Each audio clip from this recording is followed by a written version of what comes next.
Hello good morning friends, welcome back to our channel mom and me talks and it's me Sandhya. ఎలా ఉన్నారండి అందరూ? మేమైతే సూపర్గా ఉన్నాము. మీరందరూ సూపర్ సేబీ ఊపర్ ఉండాలని కోరుకుంటున్నాము.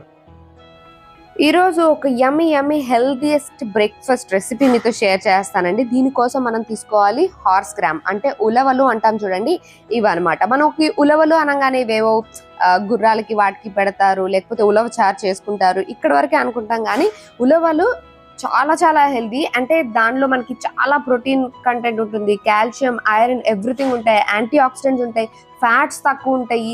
ఇవి మన డైట్ లో ఇంక్లూడ్ చేసుకోవడం వల్ల చాలా చాలా హెల్త్ బెనిఫిట్స్ ఉంటాయి అనమాట. కాకపోతే వీటిని ఎలా కుక్ చేసుకోవాలి అనే దగ్గరే మనకి ప్రాబ్లం వస్తుంది. నాకు తెలిసిన ఈజియెస్ట్ వే ఏంటంటే వీటితో దోశలు చేసుకోవడం అనమాట. సో దీనికోసం 1 కప్పు ఉలవలు తీసుకున్నా, దానికి 1/2 కప్పు మినపప్పు యాడ్ చేస్తున్నాను.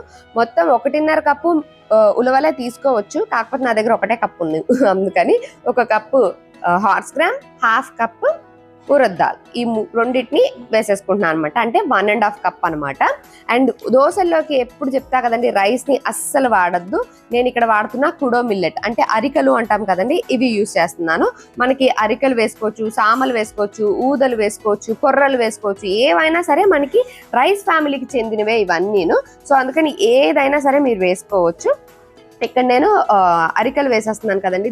మనం తీసుకున్న పల్సెస్ కి డబుల్ క్వాంటిటీలో తీసుకోవాలన్నమాట. అంటే 1.5 కప్పు మనము ఉలవలు అండ్ మినపప్పు తీసుకున్నాం కదా, సో 3 కప్పుల మిల్లెట్స్ తీసుకోవాలి. ఏ మిల్లెట్స్ తీసుకున్నా పర్వాలేదు.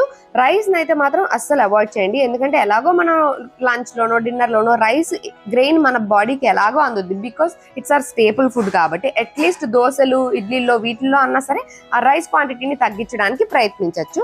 ఎస్పెషల్లీ వెయిట్ లాస్ కోసం చూస్తున్న వాళ్ళు కానివ్వండి, కొలెస్ట్రాల్ తగ్గించడానికి కానివ్వండి, హార్ట్ ప్రాబ్లమ్స్ ఉన్న వాళ్ళు, కిడ్నీలో స్టోన్స్ ఉన్న వాళ్ళు, ఇట్లా ఎవరైనా సరే ఈ రెసిపీని ట్రై చేయొచ్చు, ఎందుకంటే ఇది అన్నిటికీ చాలా మంచిది. అండ్ అలాగే ఎస్పెషల్లీ లేడీస్కి మనకి మెన్స్ట్రల్ ప్రాబ్లమ్స్ తో సఫర్ అయ్యే వాళ్ళైతే హ్యాపీగా తీసుకోవచ్చు. ఉలవలు చాలా మంచి మెడిసిన్ అనమాట. యూరినరీ ప్రాబ్లమ్స్ ఉన్న వాళ్ళకి కానివ్వండి, మెన్స్ట్రల్ ప్రాబ్లమ్స్ ఉన్న వాళ్ళకి కానివ్వండి, అన్నిటికీ, హార్ట్కి, కిడ్నీలకి, అన్నిటికీ కూడా మంచిది. అండ్ దీనిలో కొంచెం మెంతులు యాడ్ చేస్తున్నాను. ఏ దోశ బ్యాటర్లో అయినా సరే మెంతులు యాడ్ చేయడం వల్ల ఫ్లేవర్ చాలా బాగుంటుంది. అండ్ ఆఫ్ కోర్స్ మెంతుల వల్ల వచ్చే బెనిఫిట్స్ కూడా మన బాడీకి అందుతాయి కాబట్టి అవి కూడా యాడ్ చేసి మొత్తం వీటన్నిటిని 1-2 సార్లు మంచిగా వాష్ చేసుకోవాలి.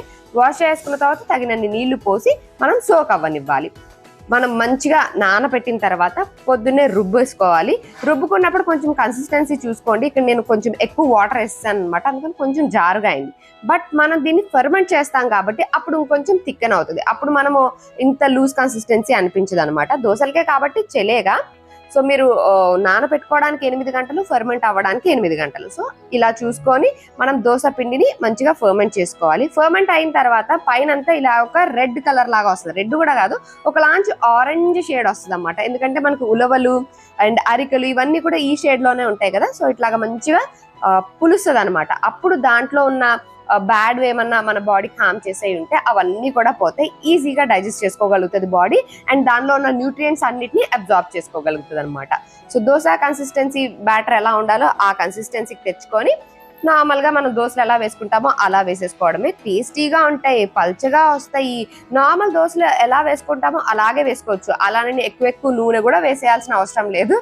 సో అలా వేసేసి మంచిగా దోశలు వేసేసుకోవడమే. పేపర్ తిన్లా కావాలనుకున్నా సరే అలా కూడా వేసుకోవచ్చు, డౌటే లేదు, మంచిగానే వస్తాయి.